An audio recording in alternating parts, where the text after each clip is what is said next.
Bonjour, j'espère que vous allez bien. In today's video, I'm going to be talking about les accents. Les accents known as accents in French. So if you ever wondered what are these small things or what are these dashes that are put on certain alphabets or letters, today I'm going to simplify it for you. I will explain why it is used and how it is supposed to be used. So if you're interested, please do continue watching. So les accents, that is accents in French, are used to change the pronunciation of certain words or to change the way in which certain words sound, and therefore they become a very important part of the French language. So the first accent that we will be doing today is called l'accent aigu. L'accent aigu. So it is also known as acute accent, and you might see it only on the alphabet E. This is what it looks like. L'accent aigu. Okay, so normally the alphabet or the letter E is pronounced as A in French. Okay, so the letter E is pronounced as A in French. So now when I place the accent acute on the E, the pronunciation changes from A to A. Okay, so the pronunciation will change from A, that is how E is pronounced in French, to A. Okay, for example, we have cafe, A, cafe, which means coffee or coffee shop. We also have étudiant, étudiant, which means student, étudiant. We also have université, université, A, which means university. You might also see it on months of the year like février, février, which means February, and décembre, décembre, December. So the next accent that we are going to be doing today is l'accent grave. L'accent grave, this is what it looks like. It is to the opposite direction as compared to the acute accent. Okay, and this is how it is supposed to be pronounced. For example, the letter E in French is pronounced as A, but now that I put the accent grave on the E, the pronunciation will change to E. The pronunciation will change to E. For example, the way in which E is pronounced in eggs, E. Okay, a few examples are règle, E, règle, which means scale, règle. Okay, another example is fièvre, fièvre, fièvre, which means fever. One more example is très, très, which means very. For example, très bien, very good, très bien. One more example is bibliothèque, bibliothèque, bibliothèque, which means library. So there is one more way in which l'accent grave is used. It is to help us distinguish between two words that have the same spelling. For example, here we have the letter A with the grave accent A. So this letter means to at in. That is, it is used as a preposition. For example, j'habite à Mumbai. J'habite à Mumbai, which means I live in Mumbai. And we have one more letter here. Here we don't use the grave accent. So this is an avoir conjugation. For example, il a une maison. Il a une maison. So here it means he has a house. So here this a without the grave means has. There are other examples too. For example, ou here, which means or. But now that I put the l'accent grave, the meaning changes to where. For example, où habitez-vous? Où habitez-vous? Meaning, where do you live? Okay, so we have où here without the accent meaning or, and with the accent meaning where. One more example is here la, which means the, that is the article the, la fille, meaning the girl. And here with the accent la and accent on the a grave, it means there. To better understand how both of them work, I will be comparing the two. Okay, so the letter E in French is pronounced as A,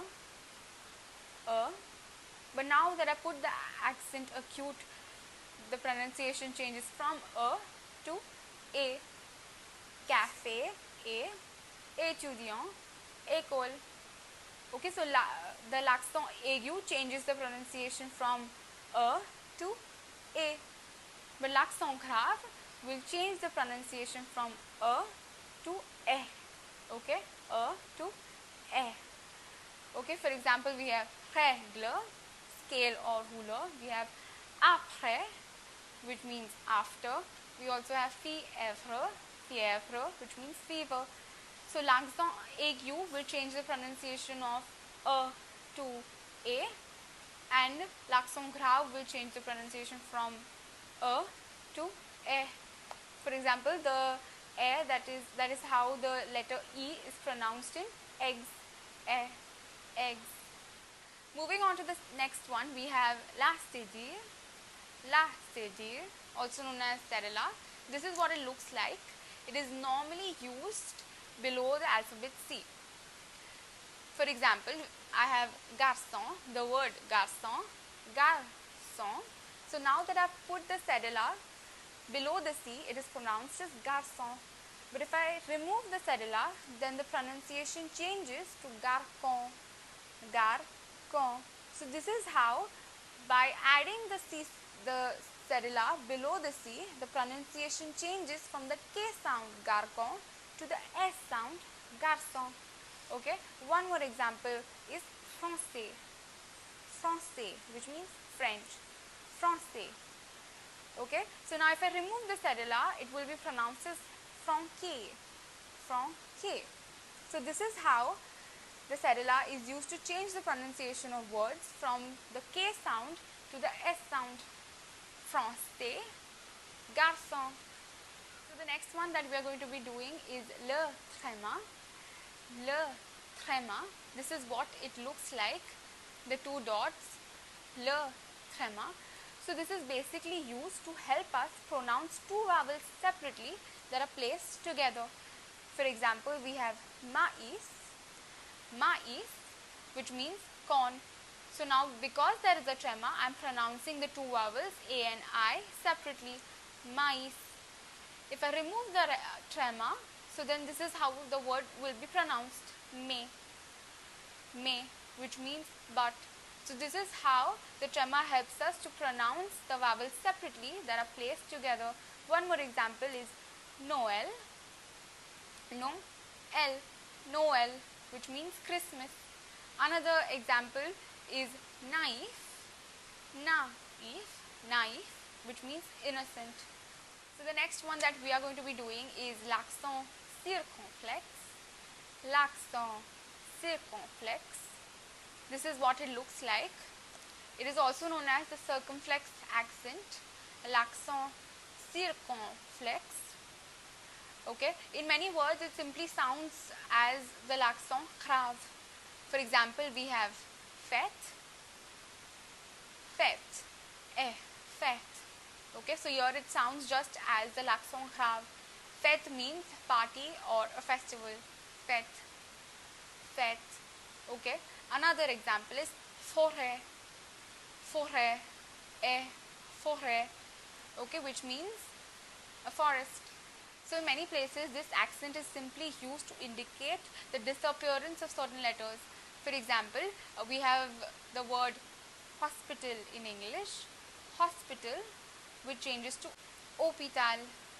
Okay, one more example is we have the Latin word fenestra, which means window, and in French window is known as fenêtre. So here in this word it is used to replace the alphabet or the letter S. So instead of the S we have the l'accent circonflexe, fenêtre. In certain cases l'accent circonflexe simply helps us distinguish between two words that have the same spelling. For example, we have mûr, which means ripe, and also mur, which means wall. So this is how the l'accent circonflexe helps us distinguish between two words that have the same spelling. Okay, one more example is sûr, which means sure. For example, bien sûr, of course, bien sûr. Other word is sûr. which means on. So we have sur, which means on, and sur, which means sure. So to a certain extent, we can say that it changes the pronunciation of certain words. However, in many words, it simply does not affect the pronunciation. You might see the accent circumflex on all the 5 vowels. For example, for the letter A, we have gato, gato, which means cake. Then we also have chateau, chateau, which means castle. Then for the letter O, we have hotel, hotel, which means hotel. Then for the letter E, we have fête, fête, which means a festival or a party. Then for the alphabet I, we have île, île, island, île.